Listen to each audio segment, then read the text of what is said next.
林和，你亲生父母家穷得揭不开锅，这袋陈米你带走，免得路上饿死。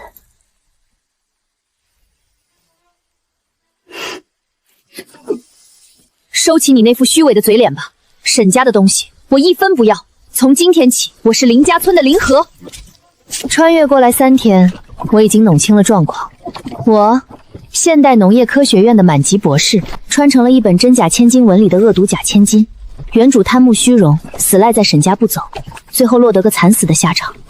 但我可不是原主，我有满脑子的现代农业知识，哪怕是给我一片荒地，我也能种出金山银山。更何况，根据原书剧情，乡下那5个穷得叮当响的亲哥哥，未来可是大楚朝各个领域的顶级大佬。未来大司鹰定国公，漕运霸主，御史中丞，天下第一镖头，这简直是开局5个神级大腿，好吗？你来干什么？我们家可没有大鱼大肉招待你这个大小姐。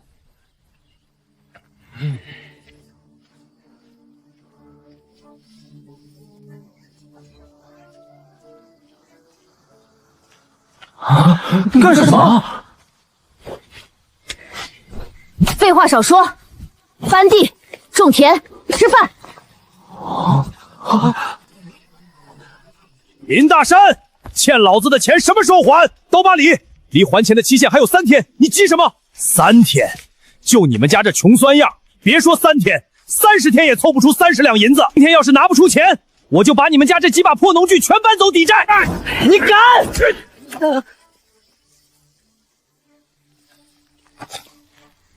原主亲爹早逝，为了给娘治病，林大山不得已向村霸刀疤里借了高利贷，利滚利变成了30两。不熟，欠债还钱天经地义，但期限未到就来抢东西，刀疤里，你当大楚的王法是摆设吗？哟，这不是那个被赶回来的假千金吗？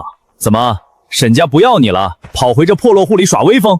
哼，你拿什么还？30两是吧？1个月内我连本带利还你35两，但如果这期间你再敢来林家闹事，我拼了这条命也要去县衙告你个强抢民宅之罪。好，我就给你1个月，1个月后要是拿不出钱，别怪我无情。你疯了？那可是35两，你拿什么还？你是不是想害死我们？里面是我从沈家带出来的唯一一样东西，半袋子陈年黄豆。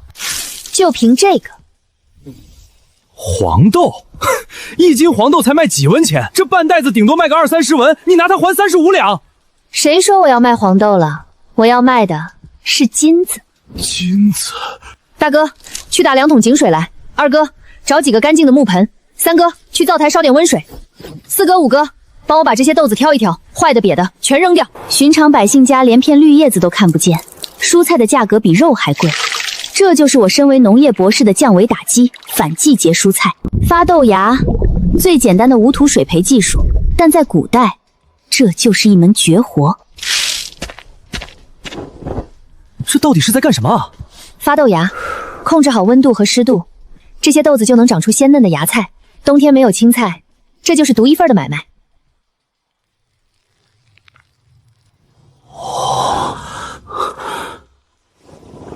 哇！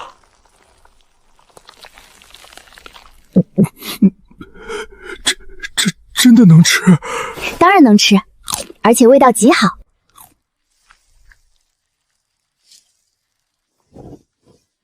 4哥，你脑子最活欢，算数也快，跟我去一趟镇上。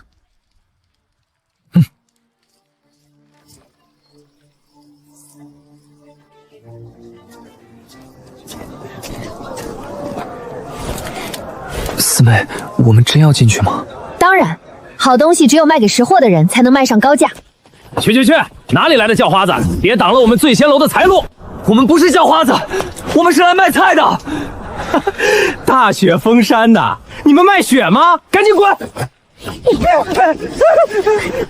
你敢在这儿撒野？来人啊！有人砸场子！吵闹的，成何体统？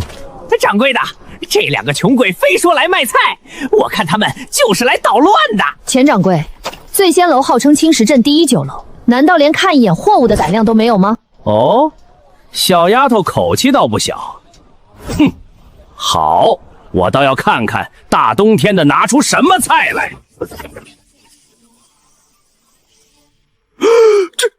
这是什么菜？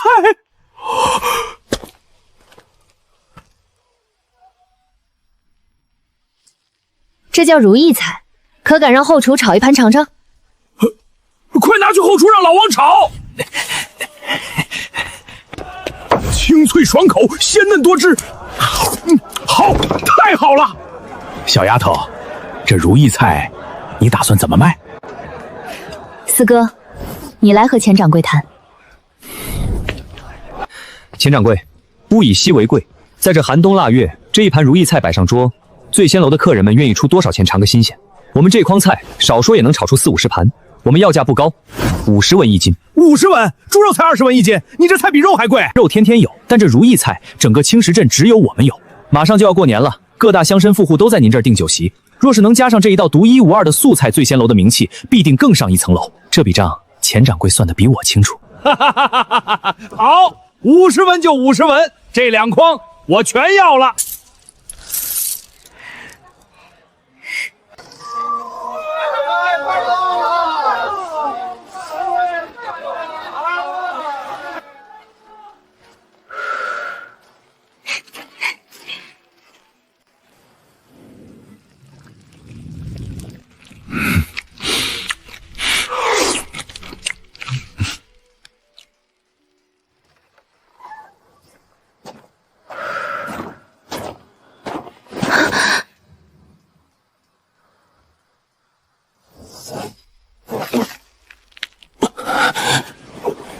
救我！救我！你先松手，我看看。这身玄色锦袍质地极好，此刻已经被汗水浸透了，微弱的呼吸几乎感觉不到。身为现代农医博士，我虽然懂些植物病理，但对给人治伤可是7窍通了6窍，一窍不通。把他扔在这里，他肯定活不过今晚。可要是救他，万一惹来什么仇家，我林和好歹受过现代教育，做不到见死不救。更何况这人身上穿的料子非富即贵，剑眉入臂，鼻梁高挺，哪怕此刻狼狈不堪，也难掩那股浑然天成的上位者气息。这绝不是一个普通的江湖客，算你命大，碰上了我。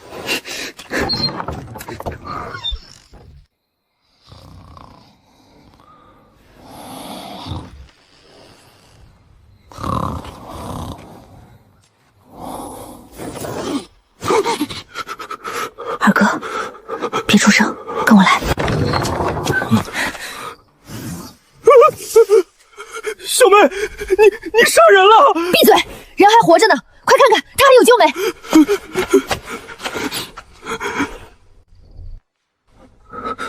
怎么样，能治吗？伤太重，失血多，而且他体内有股霸道寒气。寒气？难道真有内伤？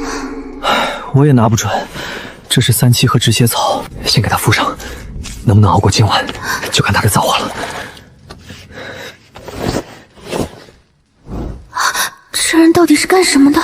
怎么会被人砍成这样？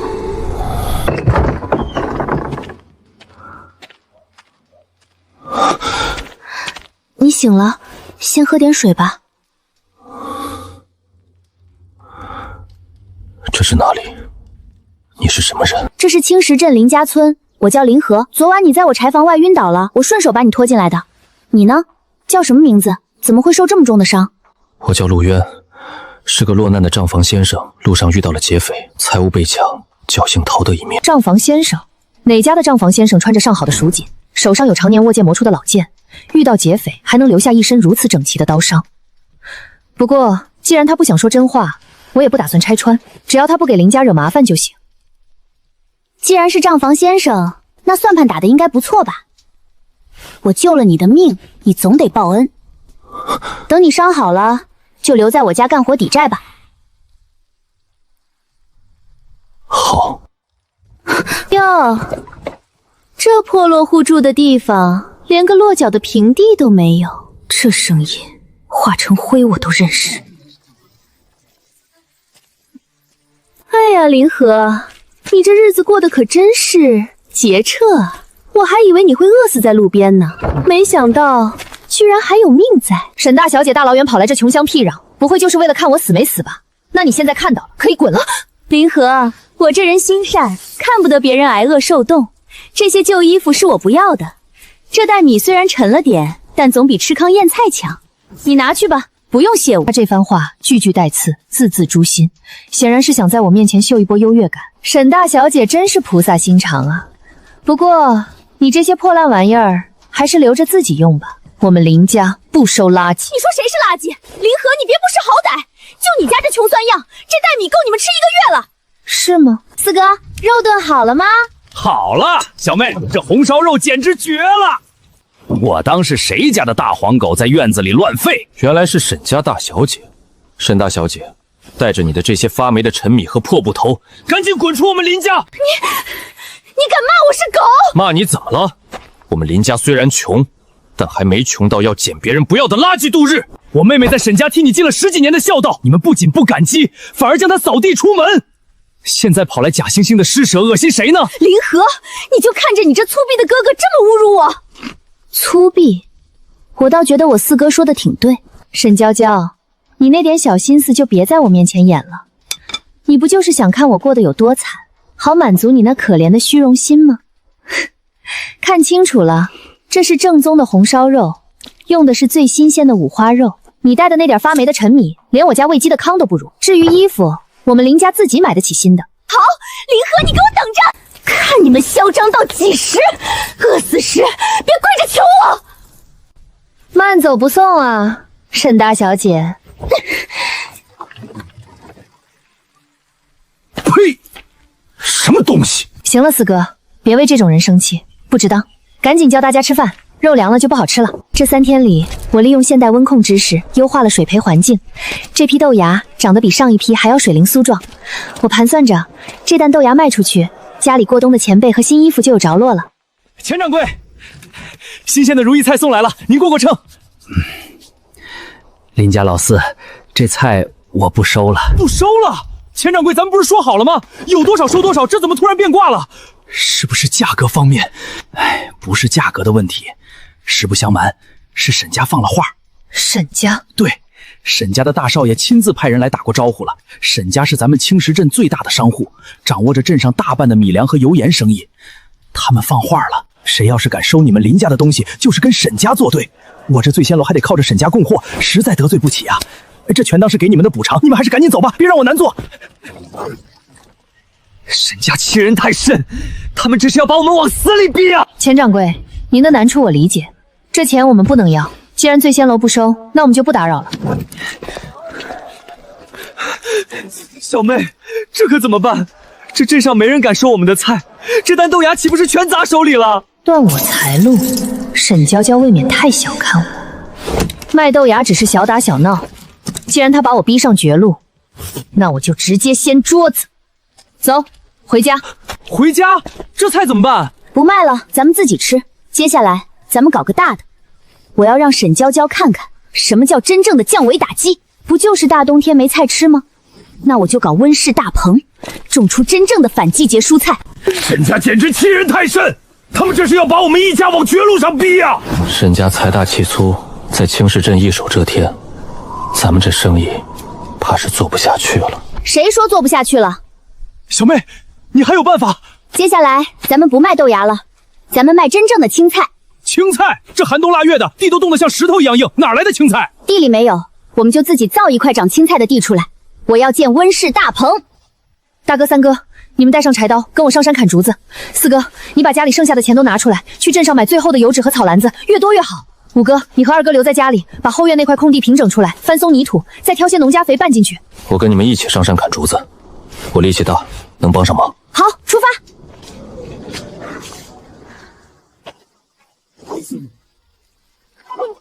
好刀法！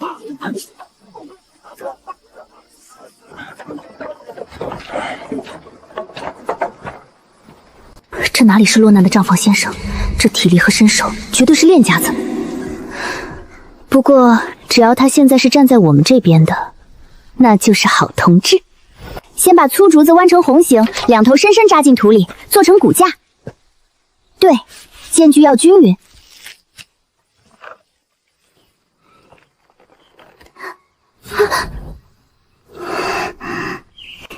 林姑娘不仅懂种地，这奇思妙想也是陆某生平仅见。少拍马屁，赶紧干活！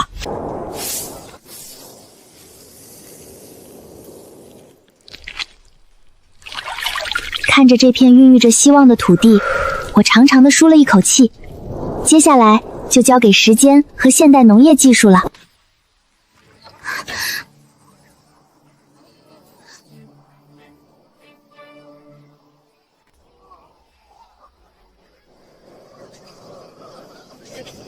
这大雪天的，连根菜苗都看不见，这日子可怎么过啊？就是，那几家大酒楼都快断锤了，听说现在一颗烂白菜都能卖到天价。小妹，你真神了！现在镇上根本买不到新鲜青菜，沈家的几个铺子也空了。醉仙楼的钱掌柜急得像热锅上的蚂蚁，四处高价求购青菜呢。急什么？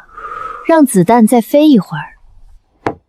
咱们大棚里的菜长得怎么样了？长得那叫一个好！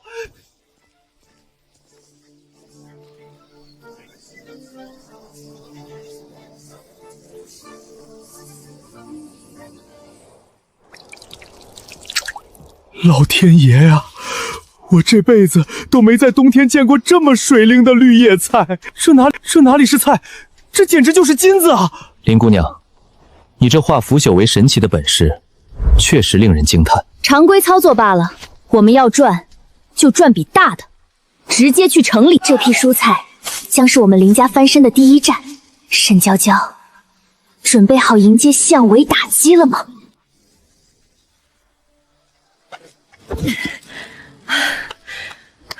三哥五哥，这批菜可是咱们全家的希望，路上一定要小心，千万别张扬。放心吧，小妹，人在菜在。小妹，你就等我的好消息吧，保证给你卖个好价钱。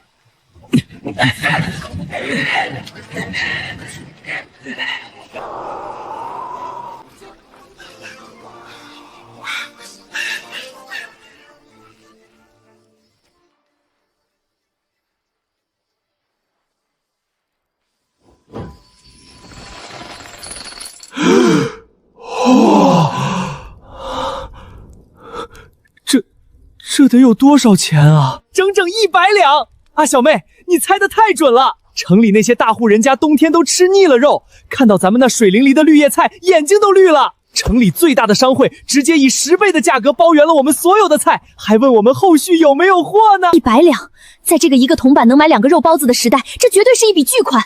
我们不仅能还清村霸的高利贷，还能剩下大笔资金扩大生产。太好了，我们林家终于熬出头了。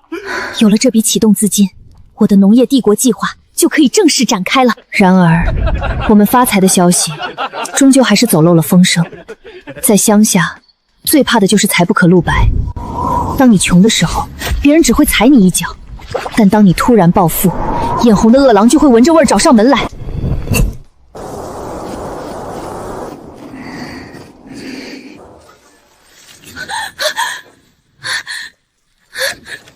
林家的人都给我滚出来！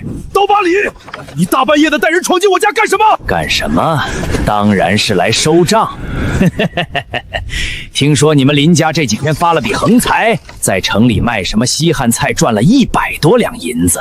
怎么没钱还老子的债？我们约定的还款期限是1个月，现在才过去不到10天。再说了，我们欠你的是30两，你带这么多人拿着刀算怎么回事？老子的规矩就是规矩，我说今天到期就今天到期，不仅要还本金，利息也得交出来，一共100两，不然老子今天就砸了你们这破院子！这分明就是明抢！他们见我们家突然有钱了，眼红心热，想借着高利贷的名义把我们的钱全部榨干。你休想！敬酒不吃吃罚酒，兄弟们，给我上！搜出银子，谁敢反抗就往死里打！哥哥们虽然人数不少，但终究只是老实的农户，哪里是这些常年刀口舔血的地痞流氓的对手？眼看大哥和三哥就要吃亏，我心急如焚。找死！哪来的野小子，敢管老子的闲事儿？给我一起砍了他！我吓得心都提到了嗓子眼，见陆渊不退反进。哎呦！三哥，四哥，趁现在！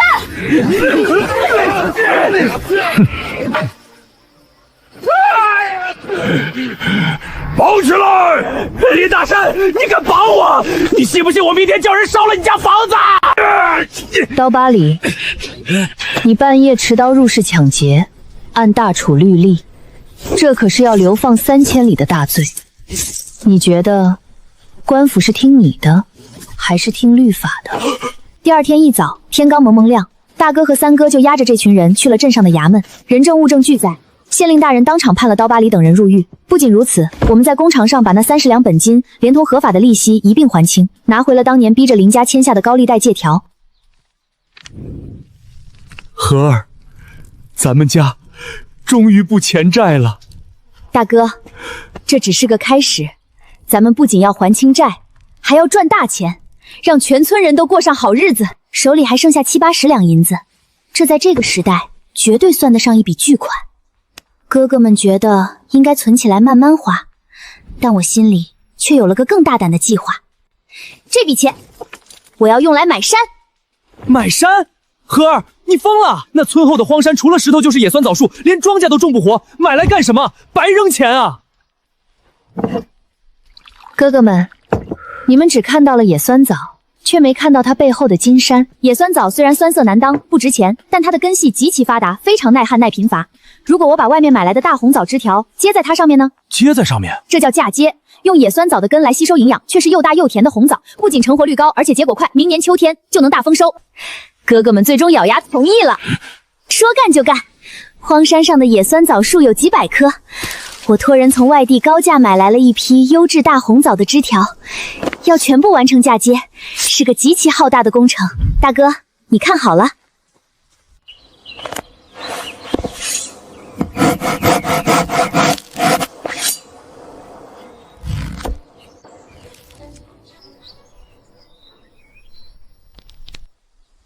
最后用泥巴封住伤口，再用麻绳或者布条绑紧，防止水分流失，这就叫披戒法。和儿，这真的能活？能不能活，就看大哥你的手艺了。大哥，你这手艺放到京城里的司农寺也是爬尖的。和儿，你别打趣我了，我就是觉得这树干虽然断了，但只要把好枝枝接上去，它就能重获新生。那个泥腿子还真把自己当个人物了，我绝不允许他在我的眼皮子底下翻身。小姐，咱们该怎么办？要不要派人去把那些树都砍了？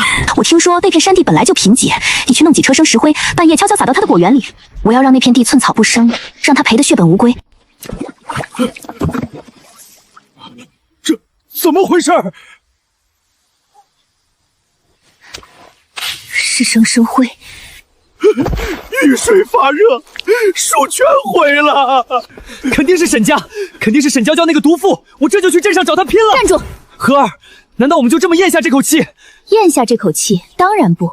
不过沈娇娇这次恐怕是聪明反被聪明误，偷鸡不成蚀把米了。大哥，你别哭了，这神怀灰不但不会毁了我们的果园，反而帮了我们一个大忙。哎呀，这是怎么了？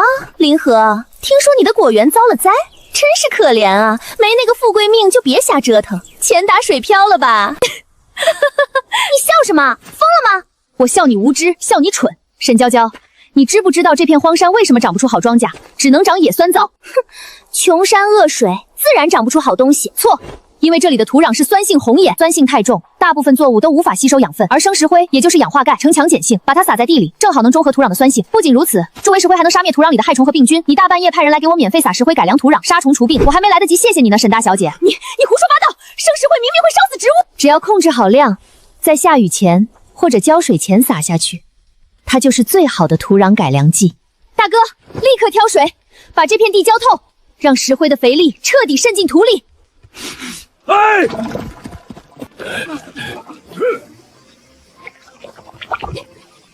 你多谢沈大小姐的免费劳动力了。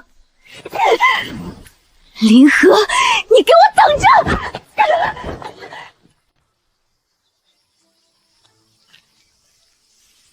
和儿，你真是神了，连老天爷都在帮咱们。老天爷帮不帮我不知道，但科学一定不会骗人。果树的问题解决了，但这么大一片林子，光种树太浪费空间了。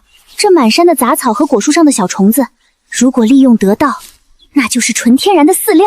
是时候开启我的林下经济计划，养一批战斗力爆表的生态鸡了。大哥、四哥，咱们明天去镇上买鸡苗。买鸡苗？荷儿，咱们家现在就这点闲钱，养鸡万一遇上瘟病，那可就全打水漂了呀。荷儿，你是不是又有什么赚钱的门道了？我要搞林下经济，把鸡散养在果园里，鸡吃地里的杂草和果树上的害虫，不仅省了饲料钱，还能给果树除虫。而且，鸡粪可是上好的农家肥，直接拉在土里，连肥料钱都省了。一举三得，好主意哟，我当你在折腾什么大生意呢？原来是跑回乡下当养鸡婆了。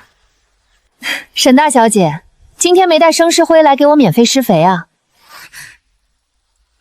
林禾，你别嘴硬，你以为养几只破鸡就能翻身？等这群鸡把你的果树根都刨烂了，你看，他们不仅不刨根，还在帮我除虫呢。倒是你穿这么好来鸡屎地里，不怕弄脏了裙子？你简直不可理喻！走着瞧，这群鸡迟早死绝！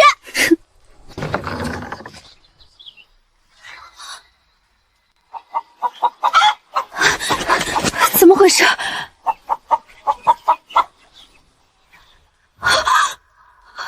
不好，是球虫病！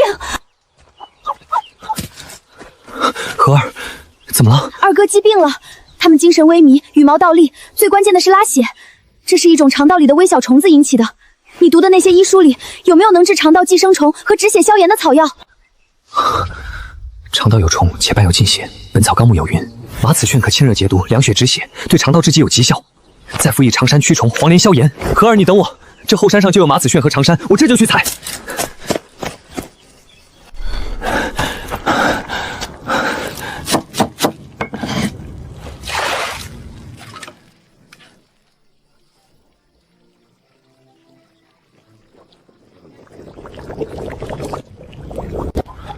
把药汁掺在水里，强行喂给病重的鸡，其余的让他们自己喝。一天过去了，鸡群依然萎靡，我的心悬到了嗓子眼。如果二哥的方子没用，我这笔投资就彻底砸了。活了，全活了！二哥，你真是个医学天才。是荷儿你症状描述的准，我只是照本宣科罢了。经此一戒，鸡群彻底恢复了健康，长势更加喜人。古代的冬天又冷又干，冷风一吹，手背上就容易起皲裂。平时洗手洗脸用的要么是皂角，要么是草木灰水，洗完之后皮肤干涩的像树皮。农闲了，是时候搞点新东西赚过年的钱了。荷儿，你看什么呢？四哥，咱们镇上那些有钱人家的夫人小姐，冬天都用什么洗脸洗手啊？大多是用香姨子吧，不过那玩意儿贵得很，一块就要好几十文钱，而且听说洗了也不是特别润。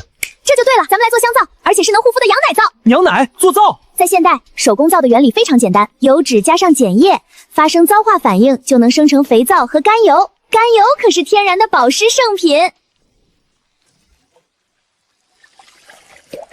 陆渊，帮我把这盆碱水熬煮浓缩一下，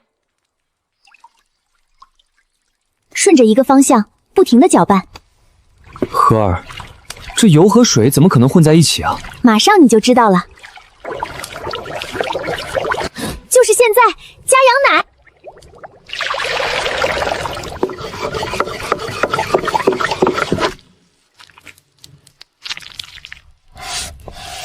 这就行了？还需要等它凝固熟成。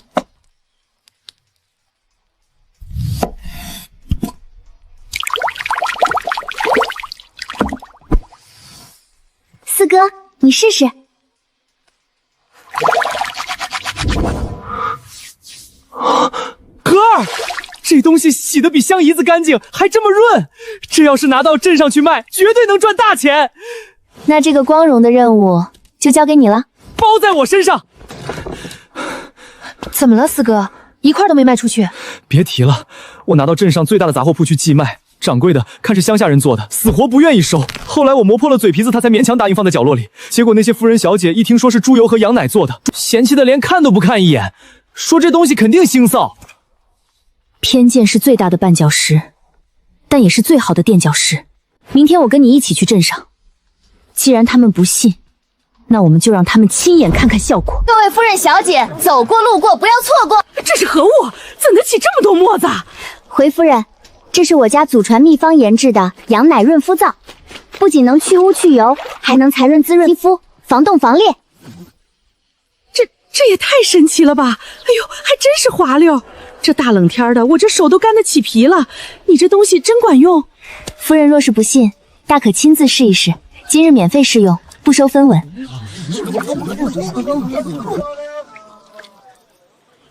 好东西，真是好东西！掌柜的，这羊奶皂多少钱一块？我全包了。王夫人，你可不能吃独食啊！我也要一块。大家排好队，50万一块，先到先得。林兄弟，以后你这羊奶皂我杂货铺包圆了，利润咱们3-7分，你7我3，怎么样？这事儿我得听我妹妹的。林四爷、林姑娘，你们可得当心点儿。刚才沈家胭脂铺的管事偷花高价从王夫人手里买走了一块你们的羊奶皂。买走羊胶的人，这绝不是为了回去洗手。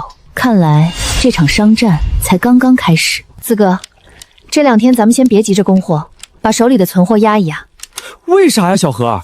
现在镇上那些夫人小姐杂货铺门口催货，咱们一天能赚好几两银子呢。有钱不赚不是傻吗？沈娇娇那脾气我最了解，她见不得我好。买走羊奶皂肯定是拿回去找工匠仿战了。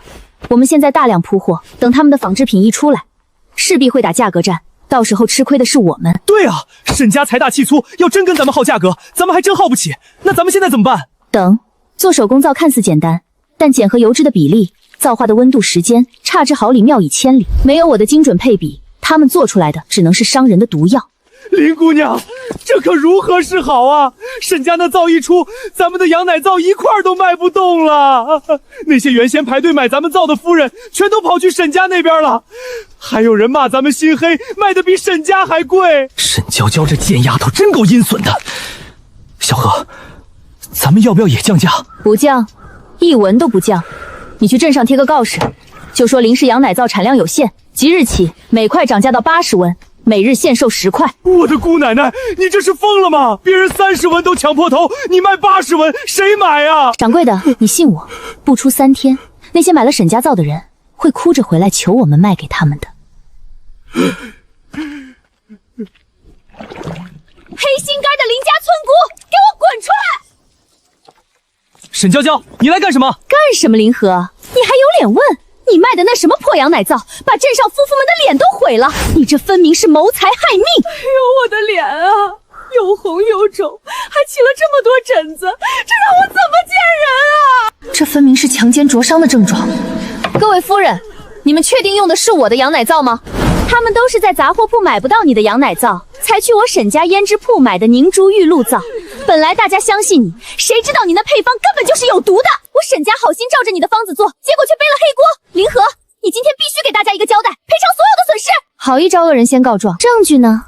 全镇的人都知道这皂是你林和先弄出来的。现在出了事，不是你的配方有问题是什么？来人啊，给我把这黑心作坊砸了！慢着！敢不敢当着所有人的面验一验这皂到底是谁的问题？验就验，我倒要看看你还能耍出什么花样！各位街坊邻居，这是寻常的紫甘蓝汁，它有一个特性，遇酸会变红，遇碱会变绿，若是碱性过强，就会变成深绿色，甚至发黄。而人的皮肤是娇弱的，绝不能用强奸之物来清洗，否则必会红肿起疹，如同火烧。大家看，我林氏的羊奶皂性质温和，绝不伤肤。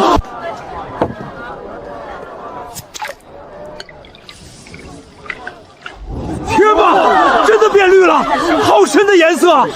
这说明什么？说明沈家的皂碱性太强了，简直跟洗衣服的草木灰一样。好你个沈娇娇，你竟然拿这种刚健的毒物来糊弄我们，还骗我们说是林姑娘的配方有问题！这不可能，这一定是她施了妖法，这紫菜汁怎么可能变色？科学的真理你这种只知道剽窃的人是不会懂的。你以为随便把猪油和碱水混在一起就能做成皂？你连最基本的皂化反应和游离碱的去除都不知道，就敢拿出来卖，毁了别人的脸，还想拉我垫背？沈娇娇，你不仅蠢，而且毒。给我来10块林氏娘奶皂，80文就80文，只要不烂脸，100文我也买。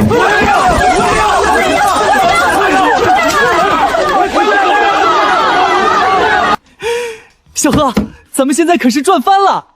不过镇上的有钱人就那么多，羊奶皂再好，1块也能用很久。咱们是不是该想新路子了？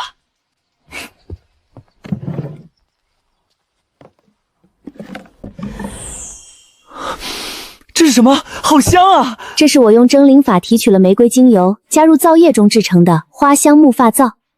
女子洗头发多用皂角或者淘米水，洗完头发干涩且没有香味。这款木发皂不仅能深层清洁头皮，还能让头发柔顺光泽。最重要的是，洗完之后3天都能保持这种高级的花香。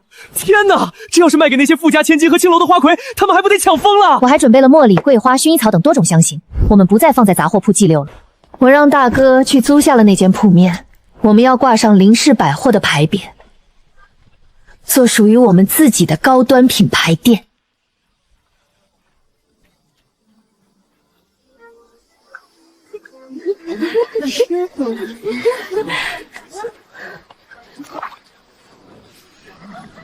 短短半天时间，标价2两银子1块的木发皂被抢购一空，林氏百货的门槛差点被踏脱，我们彻底垄断了镇上的高端洗护市场。但树大招风，眼看着我们日进斗金，有些人终于按耐不住，准备下黑手了。包起来，只给我留1块茉莉的，谁也别跟我抢！小何，今天咱们进账了足足50两银子，照这个速度，咱们很快就能在州府买大宅子了。开门！里面的人给老子滚出来！王麻子，你想干什么？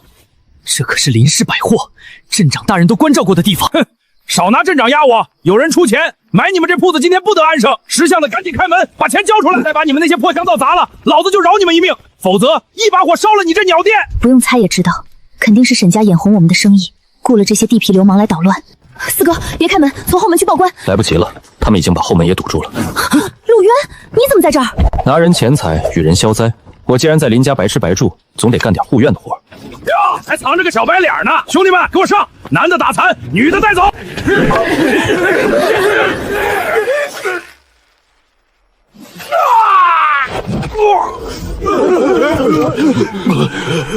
滚回去告诉沈家的人，再敢动林家一根汗毛，我保证沈家在镇上连立足之地都没有。滚！这利落的身手，这霸气的气场，绝不是一个落难账房能拥有的。他到底是谁？各位街坊，羊奶皂和花香木发皂买2赠1，数量有限，先到先得啊！照这个势头，咱们下个月就能把隔壁的铺子也盘下来。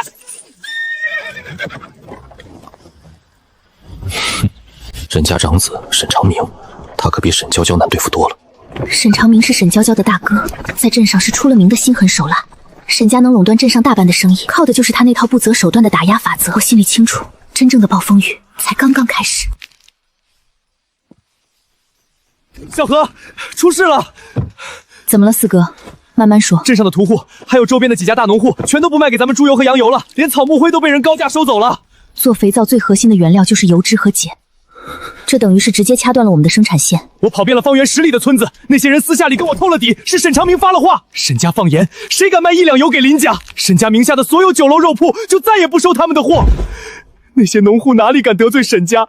好一招釜底抽薪！沈娇娇那种只会撒泼打滚的手段，在沈长林面前简直像过家家。他这是要利用商会的势力，从源头上把我们活活憋死。咱们库房里的存货还能撑几天？最多3天。这帮混蛋欺人太甚，铺子才刚有起色，难道就要这么关门吗？如果没有新货上架，百货铺的名声很快就会臭掉，前期积攒的客户也会流失殆尽。沈长明这一手不可谓不毒辣。要不我夜里去一趟沈家，把那个沈长明绑了。胡闹！咱们是正经生意人，不能落人把柄。沈长明巴不得咱们动手，好送咱们去见官呢。如果有需要，我可以调一批油脂过来，不过走外地渠道，最快也要10天。10天，黄花菜都凉了。作为现代农研科学院的博士，我不仅懂种植，也懂农产品加工。既然日化这条路暂时被堵死了，我们就换一条赛道，断我财路。那我就另辟蹊径，卷死你们！四哥，明天一早你去镇上买面粉、鸡蛋、白糖和菜籽油。买这些干什么？咱们不做香皂了。做不成了，那咱们就做吃的。沈长明垄断了动物油，但他总不能把全镇的米面、面粮油都买空吧？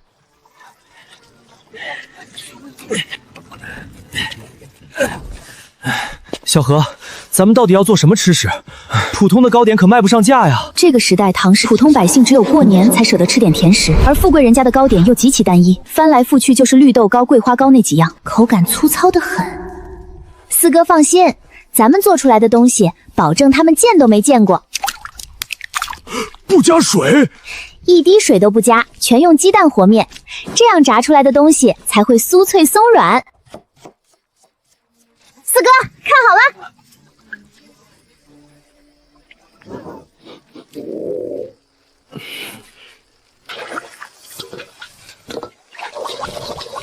就是现在！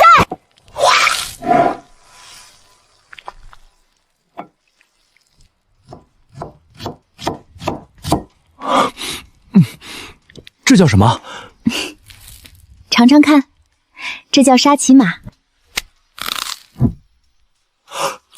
这也太好吃了，香甜酥脆，入口即化，竟然一点都不粘牙，而且这鸡蛋的香味完全被炸出来了，简直绝了！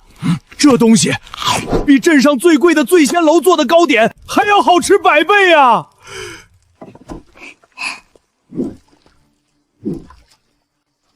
尝尝。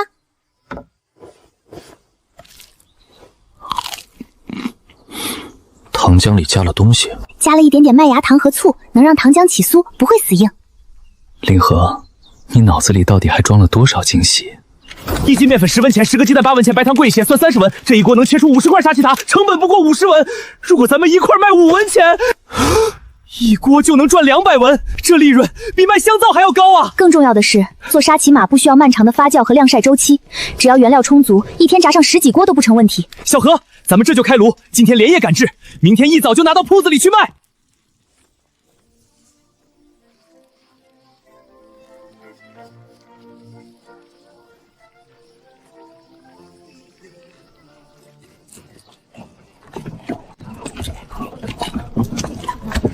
沈长明以为断了我们的油子就能把我们逼死，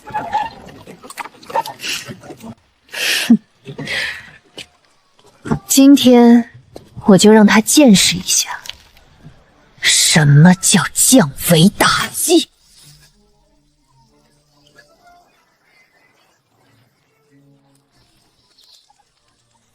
走过路过不要错过，林氏百货推出独家秘制糕点沙琪玛，香甜酥脆，满口生香。这是什么神仙手艺？掌柜的，这沙琪米怎么卖？5文钱1块，10块起用精美油纸包好。给我包50块，不，包100块。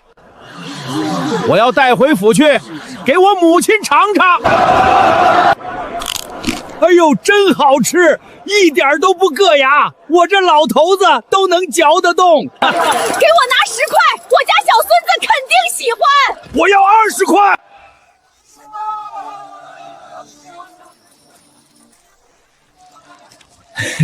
各位街坊，今天的沙琪玛已经卖光了，明天请早啊！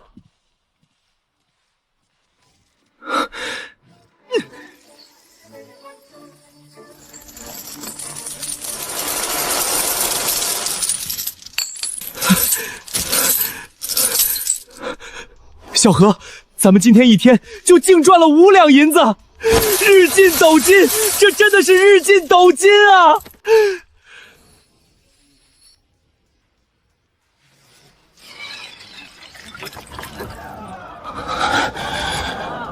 面粉和鸡蛋做出来的东西竟然能卖这么火，那个村木到底是从哪儿弄来的邪门配方？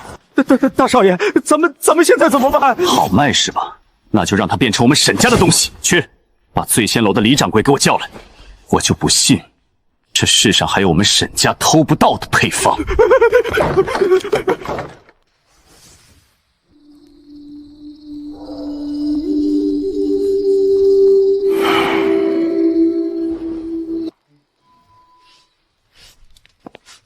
小何，你歇会儿，我来揉面。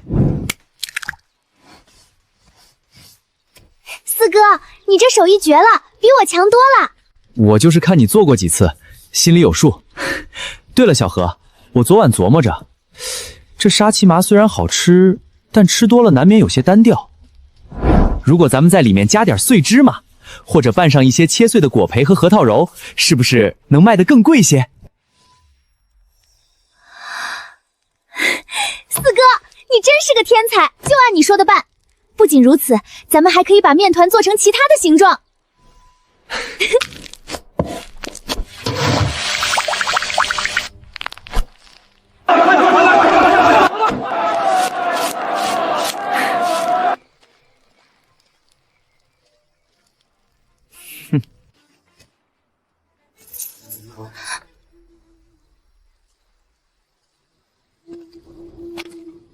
那个叫阿福的伙计，刚才鬼鬼祟祟的从后门溜出去了，手里还攥着一张纸条。终于还是忍不住动手了吗？小何，出事了！街对面的沈家酒楼，今天一大早子就在门口支了个摊子，也在卖沙琪了，而且价格只有我们的一半，对吧？你怎么知道？他们不仅卖的便宜，还到处吆喝，说是他们沈家祖传的秘方，说咱们林家是偷学了他们的皮毛。现在好多原本要来咱们这儿买的客商，都跑去对面排队了。阿福，沈大少爷给了你多少银子，让你连夜把我们揉面的配比和油炸的时间都默写下来送过去？掌柜的，我没有。有没有？你心里清楚。哼，昨天陆渊亲眼看着你进了沈家酒楼的后门，念你干活还算勤快，我不送你去见官，结了昨天的工钱，赶紧走。小何，你就这么放他走了？四哥，别慌，配方，他们偷走的不过是一堆炸面条罢了，真正的核心，他们连见都没见过。可是面也是那么和的，也是那么炸的，还能有什么玄机？你仔细回想一下，阿福在后院打杂的时候，见过我熬汤吗？门关的严严实实的，等端出来就已经成型了。这就对了，这精髓根本不在面条，而在于裹在外面的那层糖浆。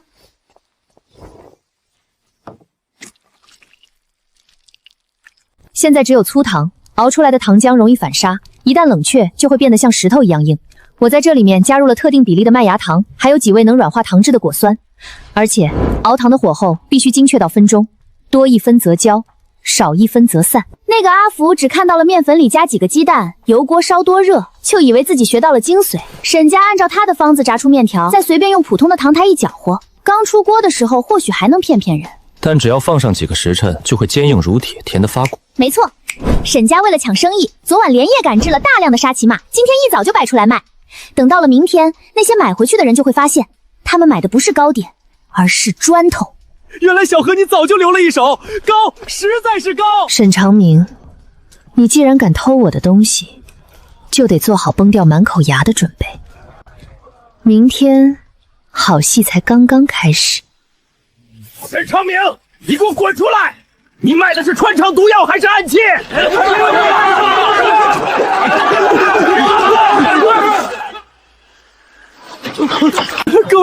各位有话好好说，这是怎么了？怎么了？你自己看看。老子昨天买回去给老母亲吃，结果老太太咬了一口，牙都崩掉半颗。这东西硬得跟石头一样，还粘在牙膛上，抠都抠不下来。这就是你们沈家祖传的秘方。退钱，必须退钱！不仅要退钱，还要赔偿医药费。哎呦，这怎么可能？明明配方是一模一样。呸！什么一模一样？人家林氏百货的沙琪玛放3天都酥软香甜，你们沈家就是个卖假货的骗子！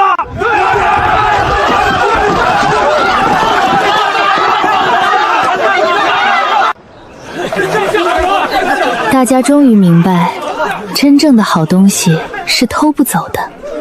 镇上的生意已经稳定，是时候回村里看看我的大本营了。刚踏进村里老宅的院门，就看到大哥林大山浑身是泥。小何，我真的种出来了！大哥，这就是你按照我说的那个法子，在后院试验田里杂交选育出来的新种。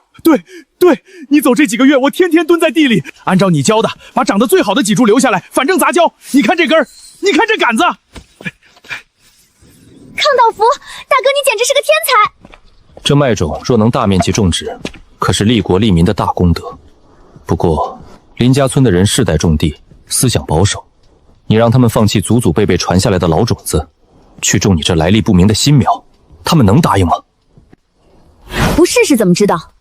他们怕风险，那我就把风险全扛下来。各位叔伯婶娘，我知道大家担心什么，一年到头就指望地里这点收成，不敢冒险是人之常情。但我林河今天把话放在这里，这麦种我免费借给大家，秋收之后大家只要等量还我就行。如果用了我的麦种，产量比往年低，差多少我林河自掏腰包照价赔给你们。免费借，这天下有这等好事！我林家现在在镇上有铺子，大家应该知道我赔得起。但如果丰收了，多出来的粮食全归你们自己。这种稳赚不赔的买卖，大家干不干？林家丫头，我信你，给我来半袋，大不了就是一死，总比年年挨饿强。我也要，给我撑一点。小何呀，你这丫头真是咱们村的主心骨了。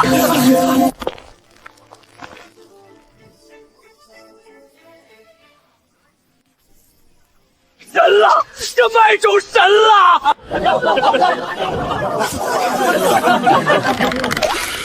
亩产400斤。林家丫头，你可是咱们老百姓的活菩萨呀！然而，粮食丰收了，新的麻烦也随之而来。沈娇娇，你来干什么？我们林家村不欢迎你。别误会，我可是来做善事的。我们沈家大发慈悲，决定把你们林家村多出来的麦子全收了。价格嘛，按往常市价的30%算。什么30%？往常1石麦子能卖1两银子，你现在只给300文，你这跟明抢有什么区别？老东西，别给脸不要脸！除了我们沈家，谁敢收你们的粮？我告诉你们，我已经跟镇上所有的粮商打过招呼了，只要我沈家不点头，你们林家村的麦子一粒也别想卖出去。小何，这可咋办啊？要不300文就300文吧，总比烂在地里强。不行，我林家村的粮食是用血汗种出来的，想趁火打劫、低价强收，做梦！林河，你这别敬酒不吃吃罚酒，哼！等发霉烂掉，你们跪着求我，我都不收。大家听我说，咱们绝不能向这种奸商低头，就算留着自己吃，也绝不贱卖。大家信我一次，我一定会找到公道收粮的买家。不会，就是烂了也不会沈家。可是话虽说的硬气，看着晒谷场上一座座梁山，我的心里也有些发愁。别担心，交给我。陆渊说完那句话后，便借口去镇上买东西，消失了一整天。哪位是林河林姑娘？我们是来收粮的，按市价的1倍半，敞开收，有多少收多少，现银结账。这下不仅狠狠打了沈家的脸，还彻底解了我们村的燃眉之急。但我站在一旁，心中却充满了疑惑：这样一支训练有素、财大气粗的车队，怎么会突然跑到这穷乡僻壤来收粮，而且指名道姓找我？那个刚才在村民面前威风凛凛的管事，连村长给他递茶，他都只是用鼻孔了一声。可现在呢？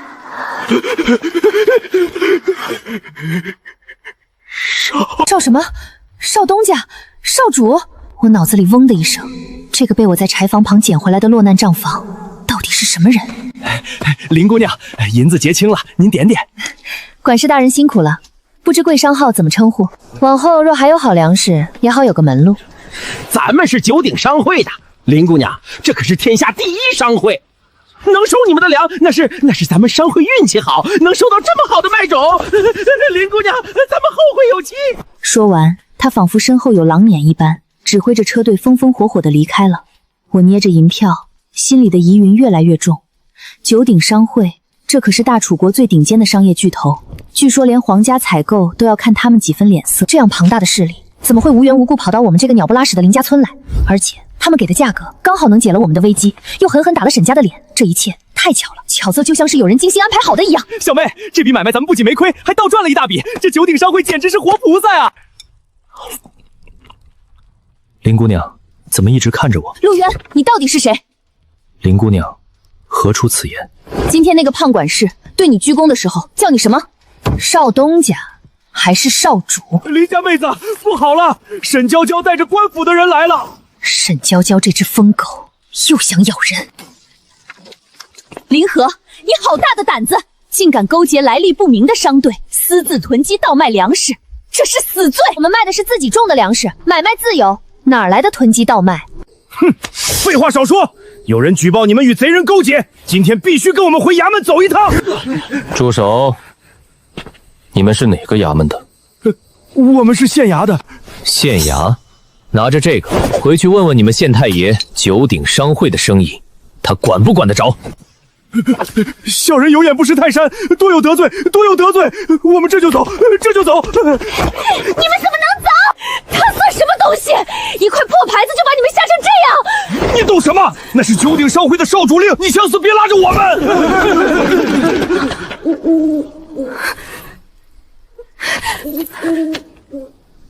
现在可以说了吗？林姑娘，瞒了你这么久，抱歉，我确实不是什么落难账房先生，我叫陆渊，九鼎商会现任少主。乖乖，天下第一商会的少主，竟然在咱们家扫了半个月吃去！堂堂少主跑到我们这穷乡僻壤装可怜，有什么目的？我说我是被追杀，你信吗？九鼎商会内部派系林立，我父亲病重，几位叔伯为了争夺会长之位，暗中派人劫杀我。我一路逃亡，身受重伤，才晕倒在了你家的柴房旁。我留在林家，一开始确实是为了躲避追杀，但后来我是真心想留下来。所以，你现在打算怎么办？林姑娘，我如今身份已经暴露，追杀我的人迟早会找过来，但我保证，绝对不会连累林家。而且，有了九鼎商会的支持，你的生意可以做得更大。陆少主，你这是在跟我谈条件，还是在施舍？你知不知道，跟你们这种豪门扯上关系，我们这种平头百姓连怎么死的都不知道。我林和做生意，靠的是真本事，不是靠谁的施舍和庇护。你救了我们一次，我收留了你半个月，咱们算扯平了。林姑娘，是我唐突了，你说的对，生意就是生意。既然如此，那我们就公事的合作公办。我代表商会，以市价收购林氏的羊奶皂和沙其他，并负责在周边州府推广，利润3/7分成，你7，我3。好，我签。但有一点，我林氏的生意由我自己做主，九鼎商会不得干涉。一言为定。虽然扯上这个大麻烦，但有了九鼎商会的渠道，我的商业版图终于可以正式起航了。小妹，咱们这回是真的要发财了。别高兴得太早，渠道有了，产能得跟上，接下来有的忙了。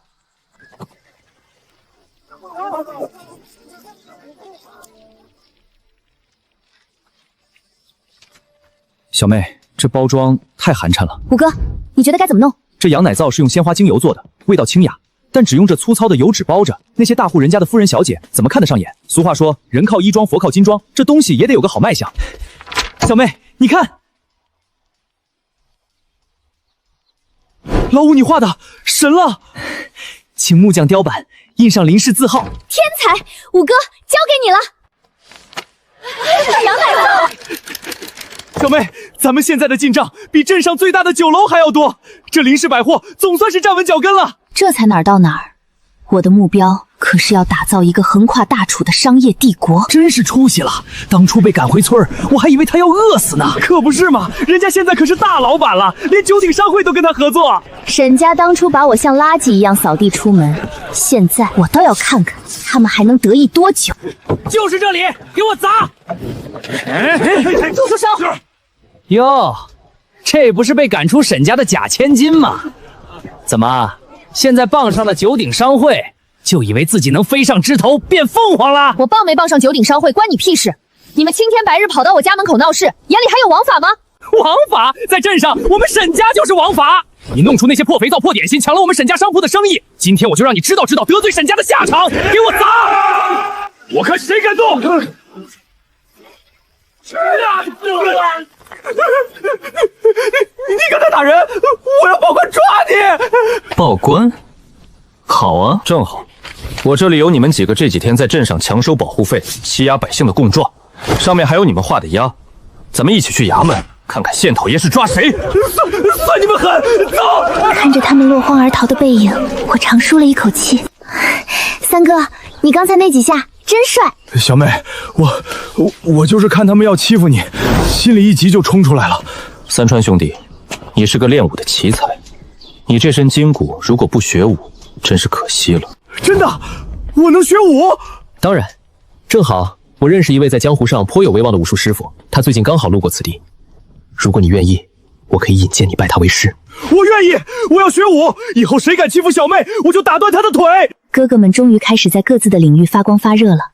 大哥培育出了高产麦种，二哥在钻研医术，四哥成了商业奇才，五哥展现了惊人的艺术天赋。现在三哥也要踏上他的武道之路了，而我也要加快我的步伐。小妹，州府大商号来线了，说想跟咱们谈大买卖。州府商号，真正的商战开始了。看着这封信，我心里清楚，林家的生意是真的做大了。五哥设计的精美包装，更是让我们的沙琪玛和羊奶糕成了镇上走亲访友的必买佳品。然而，有人欢喜有人愁。凭什么？一个野丫头，凭什么能把生意做得这么红火？小姐，您消消气，老爷说最近让咱们安分点。安分？我若是安分了，岂不是要看着那个村姑骑到我头上来？白天闹事不行，那就晚上来。我就不信他林河有3头6臂，能日夜守着那些破铺子。我家小姐说了，只要你们今晚把林氏百货砸个稀巴烂，最好再放把火把那些货都烧了。这10两银子就是你们的，事成之后还有重赏。好说好说，不就是砸个铺子吗？包在我们兄弟身上。小妹，天这么冷，你早点睡吧，账明天再算。我在前面守着，没事儿。好，三哥你也注意保暖。嘘。这帮家伙真想放火！沈娇娇，你简直是疯了！大半夜的不睡觉跑来这里做贼！兄弟们，上！把他放倒，咱们赶紧干活。这可不是上次沈家表哥那几个只会仗势欺人的家丁，心都提到了嗓子眼儿。三哥小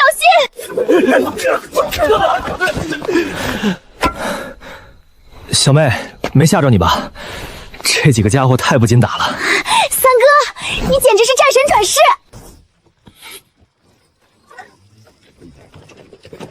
看来我来的有点晚了。三川兄弟，好身手。陆渊，你怎么把护卫队带来了？我早就查到沈娇娇暗中接触了这些地痞，今晚特意带人来个瓮中捉鳖，只是没想到三哥一个人就解决战斗了。说是谁派你们来的？没人派我们来，我们就是看着店里生意好，想来捞点油水。再给你最后一次机会，是10两银子重要，还是你的命重要？你以为沈娇娇能保得住你们？今晚你们可是带了桐油，意图纵火。按照大楚律例，纵火未遂，正则50，流放3000里。你们扛得住？我说是沈家大小姐，她给10两让来砸店，最好放把火烧了。带走！敢在镇上放火！你早就知道沈娇娇要动手。这几天我没在店里，就是在查这些事。沈娇娇不仅雇了这几个闲汉，还暗中指使人去恐吓我们买原材料的农户，这些都是我收集来的证据。这个沈娇娇真是冥顽不灵，既然她一而再再而三的找死，那就别怪我不客气了。你打算怎么做？他不仗着沈家的权势吗？那我就直接把这些东西送到沈家家主的面前，我倒要看看沈家是不是真的能一手遮天。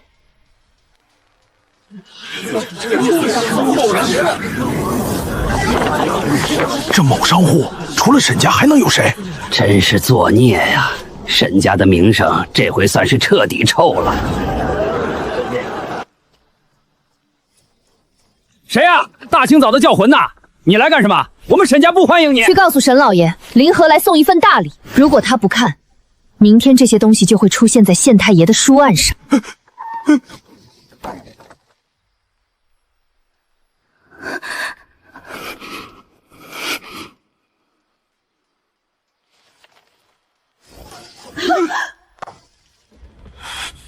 林和，你到底想干什么？沈老爷，您自己看看吧。您的好女儿，为了打压我的铺子，不仅雇人恐吓农户，昨晚甚至指使闲汉意图纵火烧了我的店。一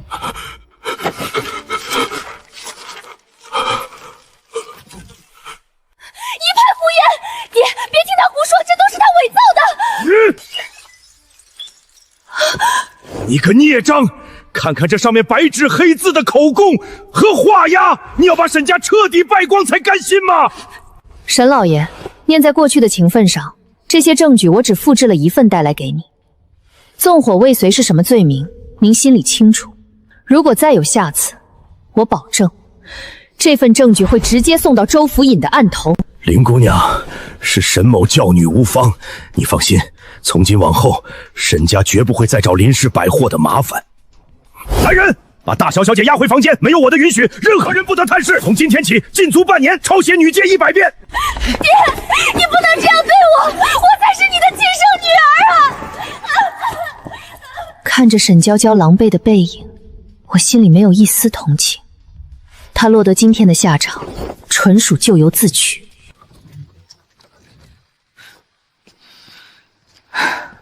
沈家这个麻烦算是暂时解决了，接下来该是林家兄弟们大展宏图的时候了。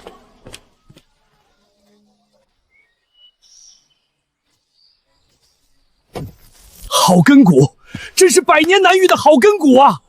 小子，你这身蛮力，要是光用来下地干活、搬货拉车，简直是暴殄天物。好，好。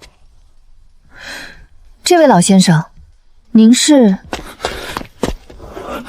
这位是游历四方的铁臂拳传人雷老前辈，早年在江湖上大名鼎鼎，一身硬功夫，鲜有敌手。今天路过咱们村，正巧看见三川在搬堆肥的石料，就赖着不走，非要收三川当关门弟子。小何，这老爷子非说我骨骼惊奇，要带我走南闯北去学武。我怕走了，家里没人干重活。在大楚这个时代，光有钱没有武力保护，那就是肥肉掉进了狼窝。沈家这次找闲汉捣乱，只是小打小闹。等咱们以后生意做大，遇到山贼匪后强横势力的威胁是在所难免的。三哥有这种天赋，绝对不能被埋没在泥土里。三哥，你喜欢练武吗？喜欢。那天晚上我拿木棍打跑那些小混混，心里就觉得痛快。要是能学得真本事，以后谁也别想欺负咱们老林家。那就去。雷前辈，我三哥心思单纯，但心性坚韧，以后就仰仗您多加教导了。这钱您拿着，给三哥路上买2身体面的衣服，多吃些肉食补身子。女娃娃倒是个痛快人，哈哈哈哈！放心，3年之内，我保证还你一个能扛鼎劈石、威震一方的好汉。坏了，二哥在医馆出事了！你这个乡下野小子简直是胡闹！这味毒活该用酒浸，你为何擅自改成用醋炒？药性都变了，要是吃坏了人，你10条命也赔不起。王掌柜那贴药是为了治寒湿痹痛，但王掌柜本身胃气亏虚，受不得烈酒刺激。古籍《千金一方》里有过记载，醋炒毒功同样能引药入经，且能收敛平肝，不伤脾胃，这才是对症下药。你还敢顶嘴？住手！师傅，这小子擅自改药方，快把他赶出去！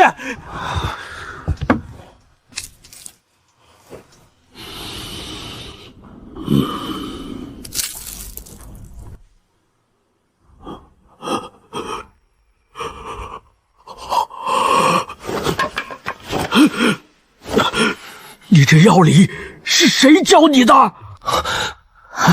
平时小何教我认字，我自己捧着医书瞎琢磨的。加上天天在村里看花草作物生长，对草药的习性摸得透些。天才，真是一道奇才呀！老夫行医50年，收了20个徒弟，没一个能有你这般通透的悟性。二和，你可愿正式拜入老夫门下？老夫毕生所学，倾囊相授。白老太爷，二哥从小就对草药痴迷，能有您这样的名师指点，是他8辈子修来的福气。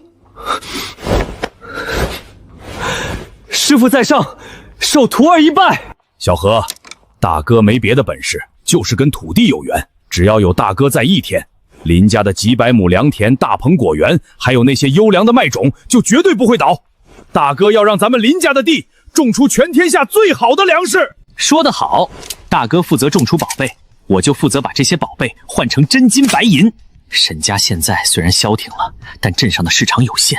我算过了，下一步咱们得把林氏百货的招牌狠狠地插进州府的大街小巷。小何，你看，这是我给咱们新肥皂画的锦盒花样。等我去了州府的学堂深造画技，我要让全天下达官贵人用的东西都印着咱们林家的图样。有兄如此，有妹如你，林家何愁不兴？九鼎商会随时是你们最坚实的后盾。肥皂、沙琪玛和豆芽虽然赚钱，但门槛不高，别人迟早能仿出一二。接下来我要做一样这个时代所未闻的独门生意，我要让整个大楚的餐桌从此再也离不开咱们林家。什么东西这么厉害？现代发酵酱油。小何，这大豆煮熟了不吃，为什么要拌上麦麸，还堆在这些大竹片里捂着？大哥，这叫制曲。黄豆里的蛋白质和小麦里的淀粉，只有依靠这些肉眼看不见的发酵小帮手，才能转化成极致的鲜美和洪亮诱人的色泽。入缸加盐水。日照夜露，依靠天然温度精心发酵。虽然比现代工业化催熟慢一些，但这样天然酿造出来的酱油，风味才是最顶级的醇厚。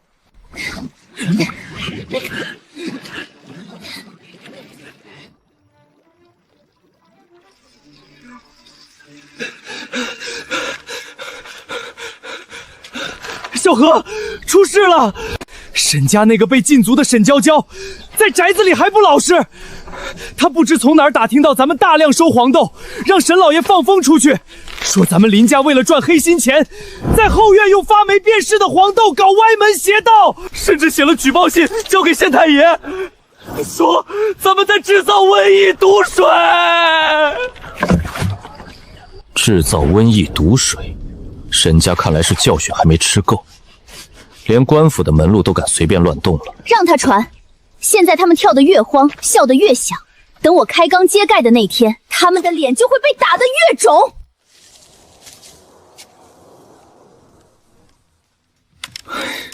小何，这酱缸得晒发酵足足2、3个月，咱们就任由沈家这么往咱们身上泼脏水？再这样下去，铺子的名声就真被他们败坏光了。四哥，商道如战场，心态要稳。沈家这是穷途末路，拿不出好产品跟咱们竞争，只能水肿下三滥的舆论手段。他们说咱们沤毒水，有县太爷来封咱们的院子吗？那倒没有，说是县太爷派了人来村口转了一圈，被陆大哥让人出面挡回去了。官差什么也没说就走了。那不就结了？有陆渊在，官府那边分，他们翻不起浪。至于镇上的百姓，他们现在越是好奇，越是看笑话，咱们这酱油的免费声势就造得越大。把那些传闲话的人都记下来，等咱们的绝世调料出世，他们就是第一批抢破头的顾客。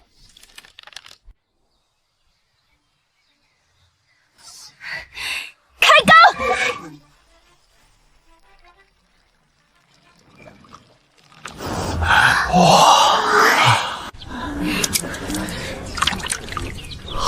天哪，这天下怎么会有这么鲜美的味道？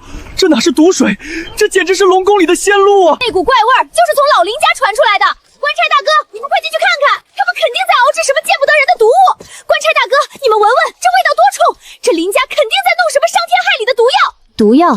两位差大哥，你们走南闯北，见多识广，不如亲口尝尝，我这到底是毒药还是绝世美味？这咸咸回甘，醇厚无比，比最上等的秋油还要鲜美百倍。这到底是什么神仙东西？这叫酱油，是我用黄豆，不管是炒菜为凉拌、发酵、酿造、做汤的，只要滴上几滴，味道就能脱胎换骨。不可能，这明明就是发霉的臭黄豆污出来的毒水！官差大哥，你们别被他骗了！闭嘴，沈小姐，我们兄弟虽然不懂酿造，但好歹也分得清毒药和调料。这等美味若是毒药，我宁愿天天吃毒药。林家丫头，这酱油真这么神？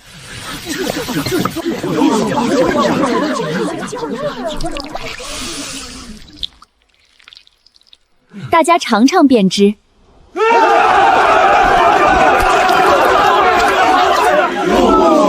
天哪，这肉怎么这么好吃？酱油绝了！林家丫头，这酱油怎么卖？我要买一壶！我也要！我也要！我也要！我也要！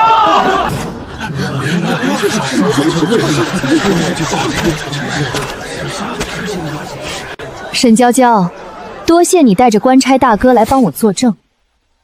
现在你可以滚了。林和，你别得意太早。就算你这破酱油再好吃，没有酒楼敢用，你也就是个摆地摊的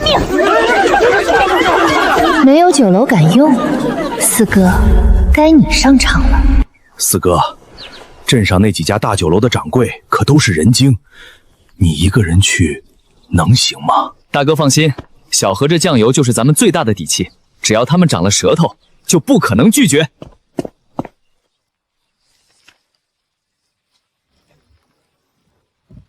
林老四，你来干什么？钱掌柜，我来送你一场富贵。我林家独门秘制酱油，这是何物？钱掌柜，聚仙楼的菜品虽然精致，但若是加上这酱油，味道至少能提升3个档次。这镇上第1酒楼的位子，谁也抢不走。好东西，真是好东西！林兄弟，这酱油怎么卖？我全包了。钱掌柜，这酱油产量有限，我不可能全卖给一家，但我可以保证，只要咱们签订独家供应契约，聚仙楼拿到的价格绝对是最低的，而且我会优先保证你们的供应。小何，成了！镇上最好的酒楼全被咱们拿下了，现在咱们林家就是这镇上调味品市场的老大。做得好，四哥。不过，这只是第1步。小何，你还有什么打算？沈家酒楼最近不是生意清淡吗？既然他们想用价格战拖垮别人，那咱们就帮他们一把，让他们彻底破产。你是说？没错，我要让沈家酒楼改姓林。自从镇上的几大酒楼用上了咱们林家的酱油，那生意简直是烈火烹油。小何，沈家扛不住了，沈家酒楼挂牌转让了。哦，沈家老爷终于舍得割肉了。能不割吗？每天开门就是亏钱，大厨也跑了，现在那酒楼就是个填不满的无底洞。沈家老爷急着回笼资金，开价只有市价的70%。70%，四哥，去告诉沈家50%，爱卖不卖。够狠，我现在就去。林家老四想趁火打劫，做梦！哼，咱们沈家再怎么不济，那也是瘦死的骆驼比马大。你去把酒楼要转让的风声放出去，我倒要看看镇上多少人抢着来接手。咱们就先拿捏一下，吊吊他们的胃口。老爷英明，咱们那可是镇上最大的酒楼，这风声一出，那些商贾还不踏破咱们沈家的门槛？我这就去办。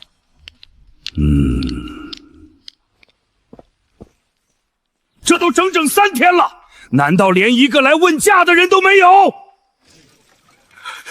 老爷，真是一个都没有啊！这不可能！镇上那些商贾都瞎了眼吗？老爷，咱们万万没想到啊！镇上稍微有点实力的商贾，早就被林家老四用那个什么酱油契约给死死绑定了。现在林家如日中天，谁敢在这个节骨眼上来接手咱们的烂摊子，去得罪林家啊？酱油契约，好狠的手段！酒楼每天都在烧钱，这无底洞我撑不住了。明日一早，你去找林老四卖了吧。林四哥，您真是好手段，我们老爷认栽了，这是转让契约。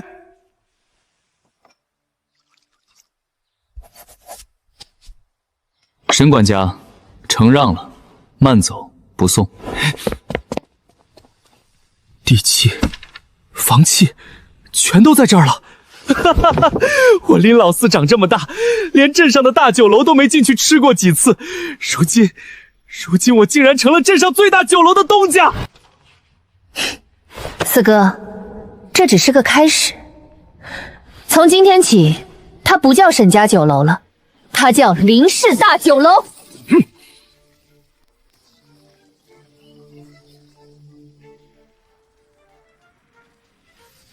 小何主导酒楼翻新，发现要出改革，强调热菜区革面点区。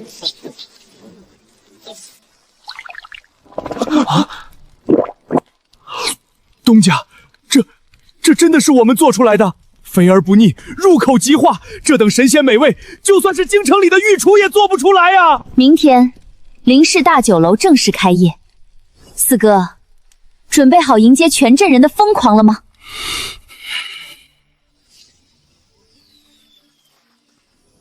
各位街坊邻居，今天林氏大酒楼开张，全场菜品8折，每桌还免费赠送1碟独家秘制凉拌菜，包管大家吃得满意。走，尝尝去，林家出品必属精品。听说他们有几道新菜，叫什么炒菜，跟咱们平时炖的煮的完全不一样。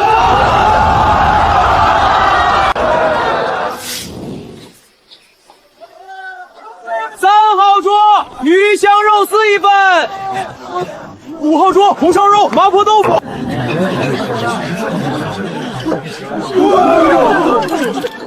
天哪，这肉怎么这么嫩？这酸甜微辣辣的味道是怎么做出来的？小何，你真是神了！就这1中午的营业额，抵得上以前沈家酒楼半个月的。照这个速度，不出3个月，咱们盘酒楼的钱就能全赚回来。四哥，这只是镇上的生意，咱们的眼光得放长远些。小何的意思是，州府镇上的市场终究有限，只要咱们把林氏大酒楼的招牌打响，下一步就是进军州府，把咱们的商业版图铺到更广阔的天地去。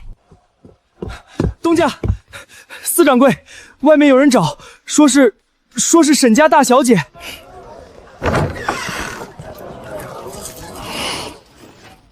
那是州府的大商贾赵家，听说赵家在州府势力极大，专门做粮食和酒楼生意。沈娇娇怎么跟他们插上关系了？看来咱们这位真千金是打算换个大腿抱了。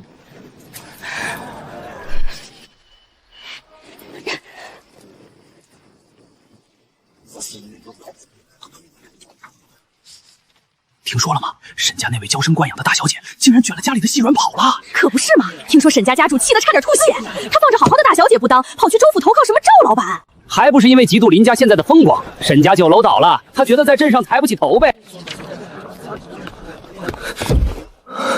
小何，你就不担心？赵家可是州府大商贾，专做粮食餐饮，沈娇娇投靠他们，保不齐要对咱们不利。兵来将挡，水来土掩，赵家再大，手也伸不到咱们林家村的田里来。咱们现在最重要的是稳住阵脚，把酒楼和商铺的生意做扎实。虽说嘴上这么安慰四哥，但我心里清楚，沈娇娇这步棋绝对不会善罢甘休。她既然去了州府，你们就是这林氏大酒楼的东家？正是。几位客官有何贵干？我们已经打严了。我们是州府赵氏商号的人，听说你们这儿有种叫酱油的调味品，味道不错，我们东家看上了，开个价吧，把秘方卖给我们。抱歉，酱油是独门秘方，不卖。小丫头，别敬酒不吃吃罚酒，在州府还没人敢拒绝我们赵家的生意，要是敢说半个不字，怎么？难不成你们还想在光天化日之下强抢？强抢倒不至于，但让你们这酒楼开不下去，对我们赵家来说简直易如反掌。沈娇娇的报复来的比我想象的还要快。这帮仗势欺人的东西，真以为州府的大商号就能在咱们镇上横着走了？四哥，冲动解决不了问题。赵家既然敢派人来，就说明他们已经做好了准备，咱们得防着他们使阴招。小何，这可怎么办？再这样下去，咱们酒楼非关门不可。赵家这可是想断了我们的生路，逼我们交出酱油秘方。他们以为这样就能让我林河屈服？做梦！四哥，你马上派人去通知大哥，让他从林家村的大棚里直接调菜过来。至于肉类，我去联系隔壁镇的屠户。我就不信赵家能把全县的屠户都买通了。好，我这就去办。林姑娘，考虑的怎么样了？这酒楼的生意看来是不太好做呀。只要你交出秘方，我保证，明天你们的食材就能恢复供应，那些流言也会烟消云散。赵管事，酱油的酿造工艺非常复杂，不是一张纸就能写清楚的，而且发酵需要特定的温度和菌种，就算我把秘方给了你们，你们一时半会儿也酿不出来。这个你不用操心，只要你肯教，我们赵家有的是能工巧匠。好，我可以考虑把秘方卖给你们，但是你们给的价钱太低了，而且我需要时间整理配方和发酵菌种。痛快，价钱好商量。3天后，我带银子来拿秘方和菌种，别耍什么花样，否则你们林家在镇上就彻底混不下去了。哼，小何，你疯了？那可是咱们的命根子，怎么能给他们？四哥，你真以为我会把秘方给他们？小何，你到底在打什么算盘？3天时间，眨眼就过，到时候咱们拿不出东西，那帮人肯定不会善罢甘休。四哥，我答应给他们秘方，只是为了拖延时间。赵家势大，咱们现在硬拼不过，只能智取。这上面的材料发酵出来的东西，顶多是带点咸味的泔水，绝对酿不出酱油。可菌种怎么办？他们点名要发酵菌种。这个我早有准备，我就把这个交给他们。等他们把这坛废料带回州府，就算有再好的工匠，也只能酿出一缸臭水。这只能骗他们一时，等他们发现上当了，肯定会疯狂报复的。咱们这小小的林家，怎么扛得住州府赵家的怒火？陆渊，你到底去哪儿了？自从你坦白了九鼎商会少主的身份，就因紧急事务匆匆离开，至今未归。如果有你在，赵家绝不敢如此放肆。四哥，咱们不能坐以待毙。这3天里，我们要把酒楼和商铺里所有值钱的东西、重要的账本全部转移回林家村。另外，派人去州府打听打听赵家的底细，知己知彼，百战不殆。好，我这就去安排。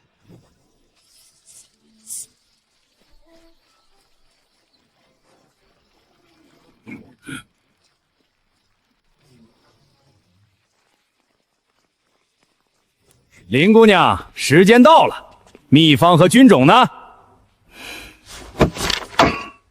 都在这里了，银子呢？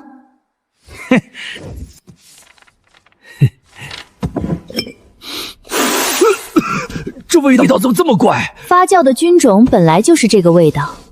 赵管事要是不信，可以不买。算你识相，咱们走。哼。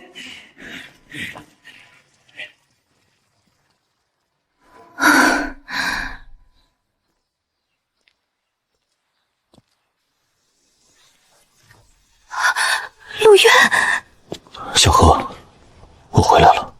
陆少主，你可算回来了！你不知道这几天咱们林家被州府的赵家欺负的有多惨。他们逼你交出秘方了，挑报应，做得好。不过，既然他们敢来招惹你，就必须付出代价。臭丫头，你敢耍我！我找镇上的酿酒师傅看过了，这根本就是一坛子发霉的废料。今天我不砸了你这破店，我就不姓赵！给我砸！找死！你是什么人？敢管我们赵家的闲事？回去告诉赵金富，林河是我陆渊护着的人，他若再敢动林家一根汗毛，我九鼎商会定让他赵家在州府永无立足之地。九鼎商会！别怕，有我在，没人能欺负你。陆渊，赵家在州府势力庞大，我们不能只靠武力。我要在商场上堂堂正正的打败他们。好，我帮你。少主，林姑娘，这是赵家在州府及周边所有产业的详细情报。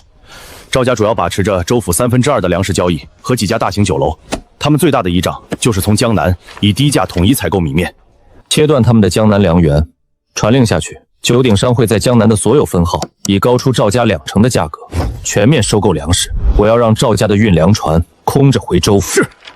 这就是天下第一商会的实力，不出手则已，一出手便是釜底抽薪。陆渊，光断他们的粮源还不够，赵家的酒楼能赚钱，是因为他们垄断了州府的高端餐饮。我们要从这里撕开一道口子。你打算怎么做？四哥，把咱们林氏大酒楼的招牌菜，特别是用到酱油的菜品，全部列出详细的制作流程。我要在州府开一家比赵家更大、更豪华的酒楼。好嘞，我早就盼着这一天了。接下来的半个月，在九鼎商会的全力配合下，我们的反击如火如荼的炸开。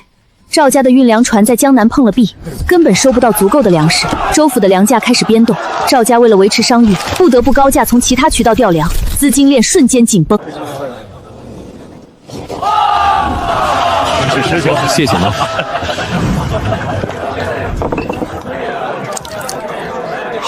这味道简直绝了！赵家酒楼的菜跟这儿一比，简直就是猪食。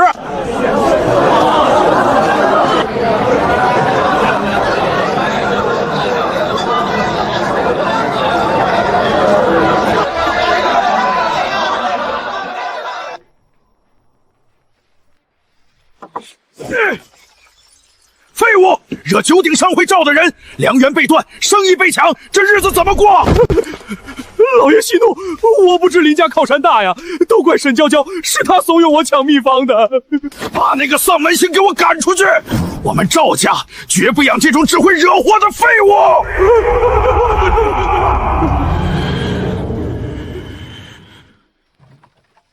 当这个消息传回镇上时，我正站在温室大棚里。赵家败局已定，而沈娇娇终于也尝到了众叛亲离的滋味。这一切才刚刚开始。什么真千金，不过是个丧门星，害得我们老爷得罪了九鼎商会，连酒楼生意都黄了，还想在咱们赵家白吃白喝，滚远点儿！你们敢这么对我？我可是沈家的大小姐！赵景凤，你这个过河拆桥的无赖！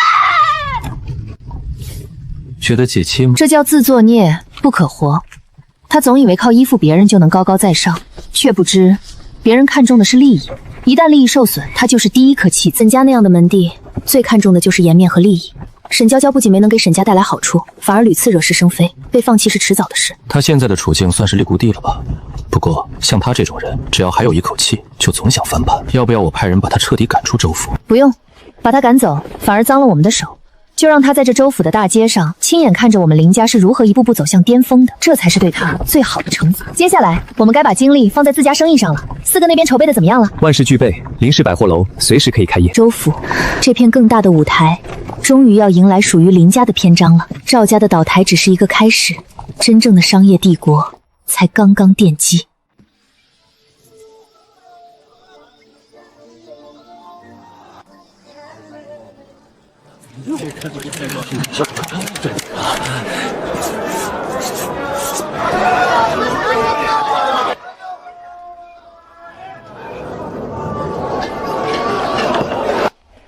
不仅日化和食品卖的脱稀，连带着五哥的名气也水涨船高，甚至有州府的官员特意派人来求画。听说这里有林五湖先生的真迹展出，快快带路！好戏开场了，百货楼的生意不能只靠平头百姓，要真正站稳脚跟，就必须拿下那些自诩清高的文人墨客，而五哥就是我们最好的敲门砖。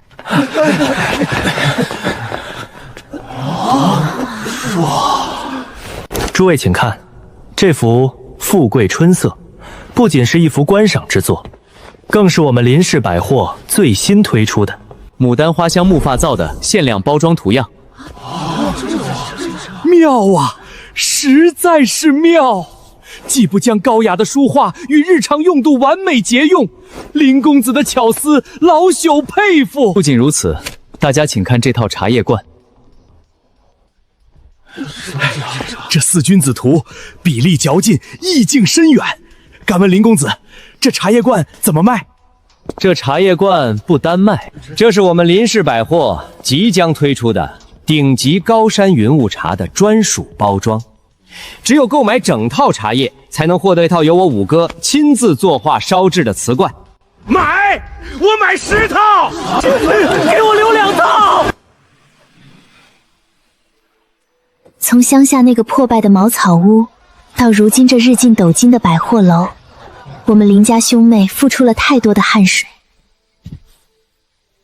在想什么？在想，如果当初没有回村种地，或许我就看不到今天这番景象了。你的才华无论在哪里都会发光，不过我很高兴你选择了这条路，让我有机会遇见你。小妹，出事了！城北那边突然爆发了严重的风寒，已经有10几个人高烧不退，医馆都快挤爆了。风寒？症状是什么？有没有传染的迹象？患者皆是高热、咳嗽、浑身乏力，且起病极快。我观察过，这病似乎会通过口鼻之气传染。城北那个最新发病的棚户区已经倒下了一大片。我的心沉了下去，这绝对不是普通的风寒，更像是某种传染性极强的流感。在这个没有抗生素的时代，如果不及时控制，整个州府都会沦陷。二哥，你现在立刻回医馆，把所有的学徒都组织起来。第一，所有参与救治的大夫和学徒必须用煮沸过的棉布蒙住口鼻，手要用烈酒消毒。第二，将感染者和健康的人绝对分开，设立隔离区。隔离？用布蒙口鼻？好，我这就去办。光靠你一家医馆不够，陆渊，我在。动用九鼎商会的力量，立刻在城外搭建临时隔离营帐，同时高价收购城里所有的石灰、烈酒和药材。交给我。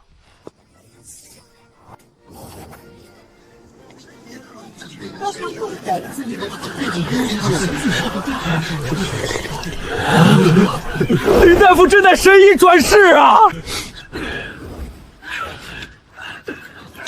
看着二哥疲惫却坚毅的脸庞，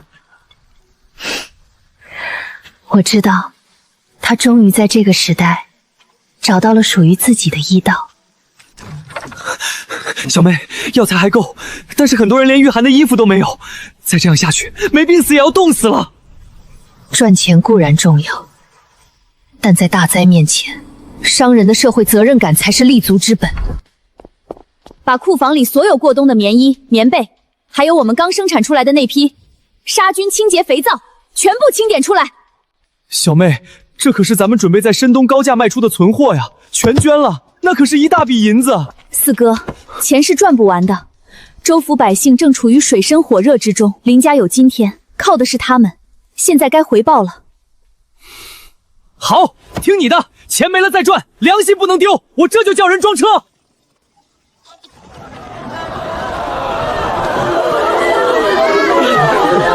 林姑娘真是活菩萨！大娘，您快起来，这都是我们林家应该做的。大家一定要用这肥皂勤洗手，注意卫生，病才能好得快。林氏商行不仅没有因为这次捐赠而亏损，反而名利双收，彻底在州府站稳了脚跟，成为了当之无愧的商界新贵。出事了！三哥在押运一批中药药材回州府的路上，遭遇了大规模的山贼伏击，下落不明。州府附近一直太平，怎么会突然出现敢劫持九鼎商会和林氏镖局局的大股山贼？这背后绝对不简单。不管是谁在背后捣鬼，敢动我林河的哥哥，我定要他付出惨痛的代价。再快点儿！三哥从小憨厚老实，虽然之前拜了师傅学武，但真遇到那种杀人不眨眼的山贼，我怕他吃亏。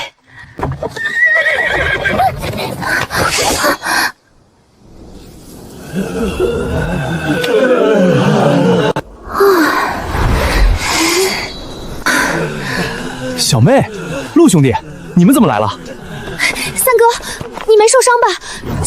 这些都是你干的？快姑奶奶，你这位哥是煞星下凡啊！我们几十好兄弟连他的一脚都没碰到。原来三哥在外游历这般年，武学天赋彻底觉醒。这消息传回州府，三哥林三川的名字一夜之间响彻整个州府武林，成了炙手可热的武术形象。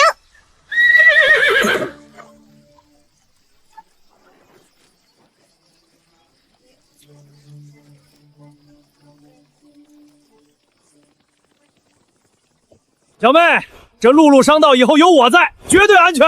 陆路是通了，可咱们林家的货越来越多，光靠马车运，成本高不说还慢。要是能走水路，走水路，州府的漕运一直被几个老牌船帮把持。水深才好摸大鱼。我这几天去码头转悠过了，那些老船帮用的还是旧式平底船，吃水浅，载货少，而且抗风浪能力极差。如果咱们能做出吃水深、速度快的新式货船，就能直接抢占水路物流的先机。船的图纸我找工匠看过了，能造，但我们需要大量的木材和造船厂。九鼎商会在城南刚好有个废弃的造船厂，地契我已经让人找出来了。至于木材，三哥刚打通的商道，正好可以从北边运上好的红松过来。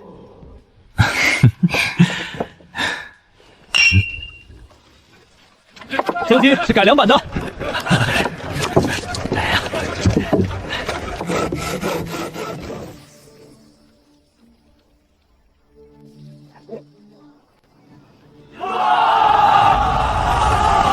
一帮泥腿子懂什么航船？看着吧，风一吹就得翻。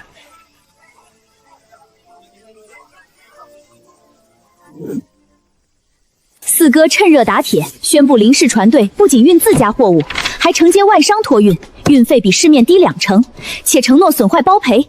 这一招釜底抽薪，直接让老牌船帮乱了阵脚。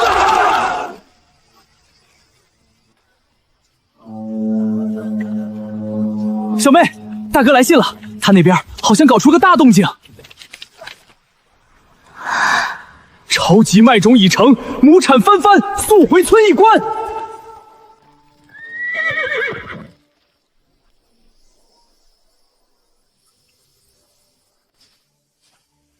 小妹，你教我的法子，我试了整整3年，终于成了。这麦子不仅产量高，还抗倒伏，就算遇到大风大雨也不怕。大哥，你太棒了！这不仅仅是林家家村的福气，更是全天下百姓的福气啊！天佑大厨，猛产800斤，这简直是神迹啊！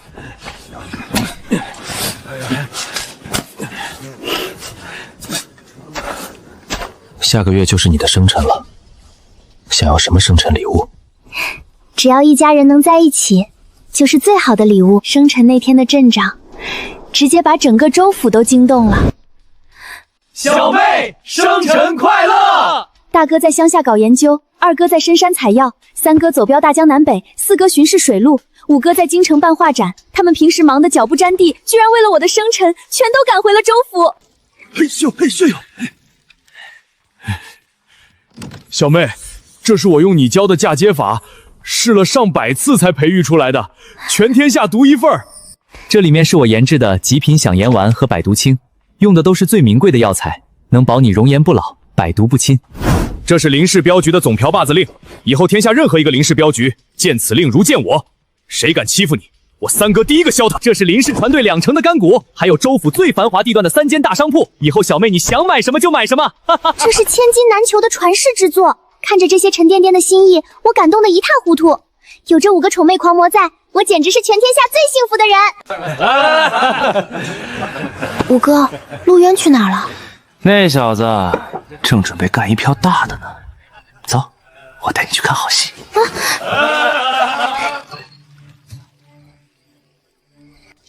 五哥，你到底要带我去哪儿？小妹别急，到了你就知道了。这可是陆渊那小子筹备了整整1个月的大惊喜，连我们几个做哥哥的都被他瞒得死死的。要不是我今天去郊外采风，不小心撞见了。问他在忙什么，他总是支支吾吾的说商会有事，原来是在偷偷给我准备生辰惊喜。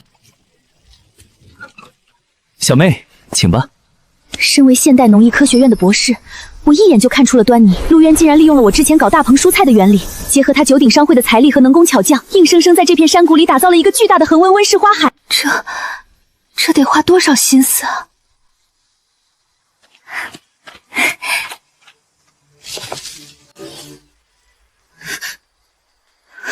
谁在那里？你凭什么过得这么好？竟然是沈娇娇。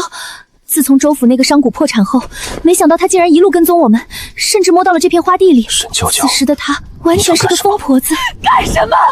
凭什么我从高在上的沈家大小姐变成了现在这副模样？而你这个村姑却能被众星捧月，有5个哥哥护着，还有九鼎商会的少主宠着，凭什么所有的好事都落到了你头上？这些花真漂亮啊！今天我就要让他们连同你们一起化为灰烬，我要让你们给我陪葬！你敢！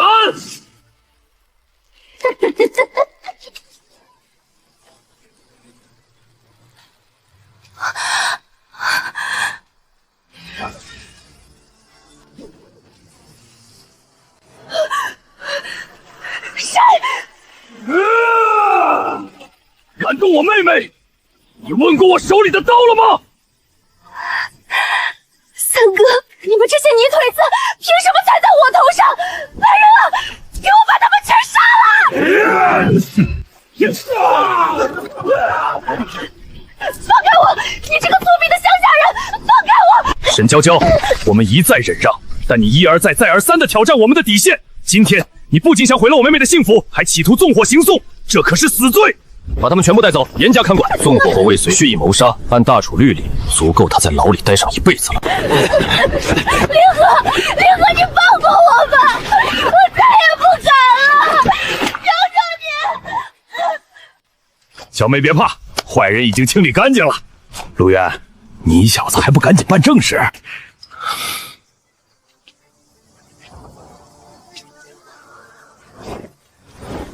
陆渊，阿和，我还记得第一次见你，是在林家村那间破旧的柴房旁。那时候的我落魄不堪，是你给了我一碗热粥，给了我一个容身之所。这一路走来，我看着你从无到有，搞大棚蔬菜，种果树，建商行。你不仅救了我的命，更照亮了我的人生。阿和，我陆渊在此立誓，此生只你一人，九鼎商会是我的底气。但我愿将这一切都捧到你面前。你愿意嫁给我，与我携手共度余生吗？我愿意。